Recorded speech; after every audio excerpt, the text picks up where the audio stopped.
All right.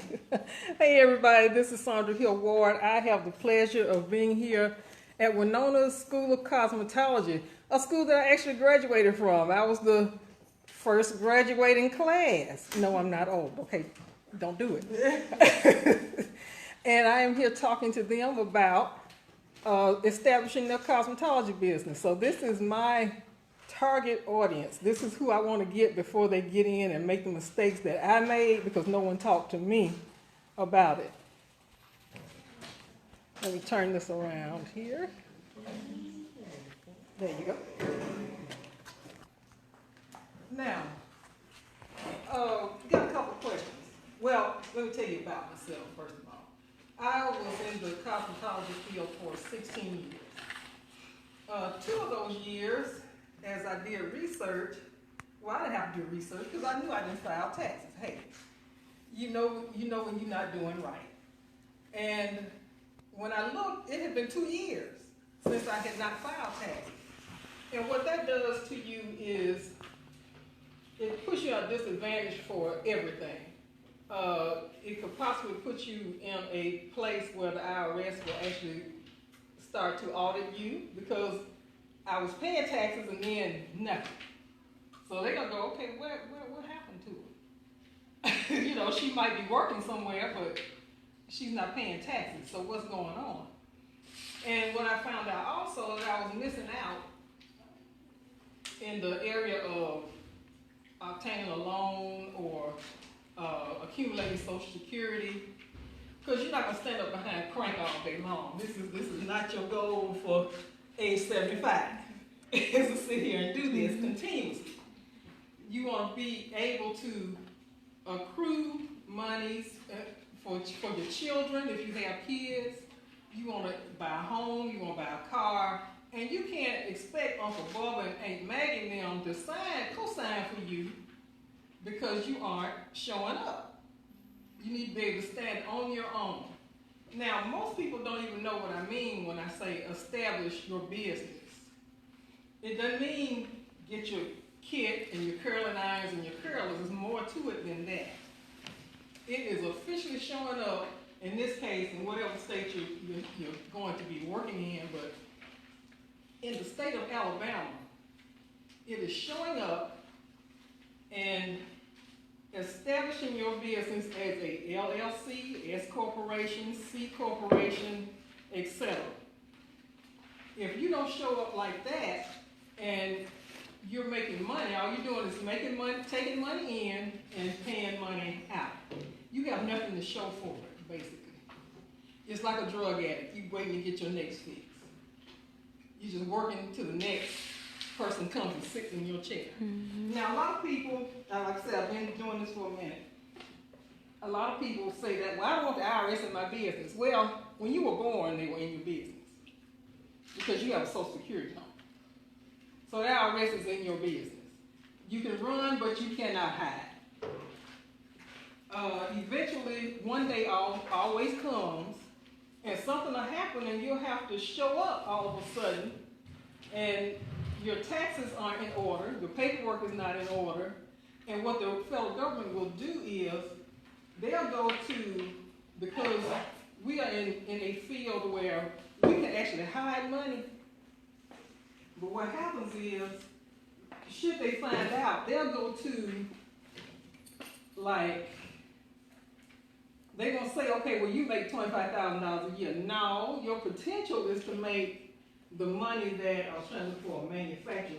A manufacturer like these people that make this book. These people make a certain amount of money per year. They file taxes. So they'll go to them and say, well, you have potential to make that much money. I know some people who have made $25,000 mistakes or more because of that. And so now you have to go through and try to get your taxes reduced down to something that you can pay. Because guess what? You don't have no money because you hadn't saved anything. What's coming in is going out. And it's usually more money than you actually make. But the IRS doesn't know that. They know what your potential is in this field. Because, like I said, they know that people do not file taxes. How many people have relatives who's in business? Yeah, relatives, okay. When you, I would say you can, well, you can if you want to. You can ask them, are you established in your business? And if they know what you're talking about, they'll give you a yes or no. If they don't, they'll look at you real crazy because they don't know what that is. But now you do know, and now you can make the correction. Don't do like I did. Don't do what people are doing now. Show up. There are benefits. There are privileges to being self-employed. I have reaped some of those privileges. It's nice when you can go Church's Chicken and write it off on your income taxes. When you can go CVS and buy a nail file and write it off on your income taxes. Buy some cotton balls and write it off on your income taxes. When you can go to Sally and get some hair color and write it off on your income taxes. Because all of that is tax deductible. When you have to make up, you show up. You don't show up just to do hair. You've got to promote a total look. Everything that you do, that you put on your body before you even stand up behind a chair is a tax deduction. So your uniforms, paper clips, pens, pencils, there are a whole lot more. Right now I can write my whole house off as tax deduction. And a lot of the things that go on within it. So once you find out what you can and cannot write off, you'll get to understand coming back and forth. Coming here for me is a tax write-off. Just when you're going from my house to here and back. So, and when you go to hair shows, traveling there, not just getting the ticket, traveling there and back, buying a ticket, whatever else you need to do while you're there, it'll tax write-off. So what I had done, I've had people to ask me, like cosmetologists and students, well, what can I write off? And so I just came up with the idea, well, maybe I need to let them know or write it off. So you won't have to go through what I went through, because I put some skin in the game and find out what you can. This is my book. I asked Deborah if I could show you all the book. It pretty much sums up what you need to do, basically, in order to keep yourself under the radar, because that's what you want to do when you're in business. Unless you are someone like Oprah Winfrey or someone like that, when you have to start giving away stuff, because that's why she gives stuff away. Because the higher the tax bracket, the more taxes you have to pay. But then she gives away stuff so she can offset all that stuff. You get a car, you get a car, you get a car. Mm-hmm. And there's a reason behind that. It's not because she just loves folks and she's just generous. Her tax person says, okay, you need to give away some stuff. You know, at least 2-3 times a year. Okay, how about bill at school? Yeah, that's a good one. Mm-hmm. Yeah. So it's like, not only can she be philanthropic, but she can also reap the benefits of a tax deduction. Everything has a meaning when you're in business. So it's more to it now. This is a lot. I've gone through it, I know. I need to get a book too. It's a lot in learning that, but learn more than just how to slay behind the chair. Learn how to slay in your business. Because you want to be a Ronald Brothers or a John Paul Mitchell. Who else do y'all use here?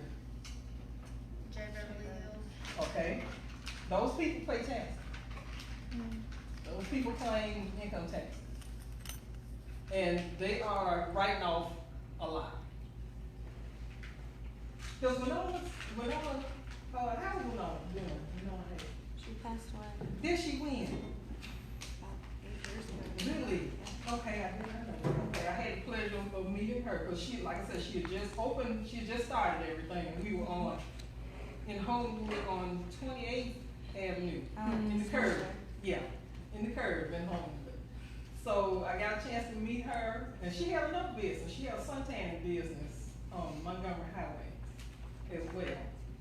But she was an established business. She is an established business. Her name is still on the building. Guess what? That's generational wealth. Somebody in her family still owns this business. Mm-hmm. And that's what you want to do too. You want to create generational wealth. You are a profession. You are a professional. Don't let people tell you, oh, I can do hair at the house and I can, but no, they don't know what you know. They don't go to school and do continuing education and learn what you learn. They don't understand the chemical makeup of things that you are using. And you should know, not just that it works, you should know the chemical makeup, you should know why it works. I don't know how I got that color, I just got it. Sometimes you do that. But you need to understand what you did to create what happened. Take what you're doing really serious. It can be really beneficial. I have, the industry was very good to me. As far as making money, but until you learn how to work that money, that's all you're doing. It's just making it. Because there comes a time when you're going to need to sit down and come out from behind that chair. Am I not right? Mm-hmm. There's a time you get tired of twirling hair. You get carpal tunnel. Your back start hurting, you get sciatica. You know, things happen Mm-hmm. that is work related. So you need to be able to have the insurances in place and everything else to fall back on. I am doing a webinar starting July 1st. And in that webinar, I will be answering questions that students need to ask or can ask if they don't know about establishing their business. And I invite you guys to get on that webinar. Well, just send me the questions, because what's going to happen is I'll compile the questions and then do a webinar based on those questions. If you have any questions for me now, I'd be glad to answer. I'm interested in doing like a mobile salon. Do Mhm. you know if I need different license Oh, for yeah. each area that I plan Oh, on yes, and working? you have the health department to talk to. Okay. On top of that. Yeah, you have the health department. They have to inspect your area. Not only do you have the health department, you got state boards. They got to come in and inspect your mobile business. And that's great. That is great. But I just picked about 5 text write-offs right now from what you said. When she said mobile, it was like, ooh, okay. How do you go about obtaining an LLC for your business? State of Alabama. Everything can be done online. You don't have to go anywhere. Just sit right there at your computer and look up stateofalabama.gov and type in LLC or established business. It'll give you a lineup of everything that you need to do. It won't tell you how to do it, Okay. but it'll tell you what the state requires. Every state is different. Just like when you get your license here and you move to Georgia, you may have to pay up. They still doing reciprocity? Yeah. From state to state? Yeah, they do. Okay. So you may have to do reciprocity. Just like you go to Georgia, you have to pay them their $150 just for moving there. And some places you have to take a test. Yeah, some states don't do it, just depending on people require more. Took it out. Okay, I got a phone call. Hello, everybody. Thanks for hopping on. I'm getting ready to talk to these ladies and answer some questions, and I will be back. Now, aren't they pretty? There's some nice-looking ladies. That's their instructor.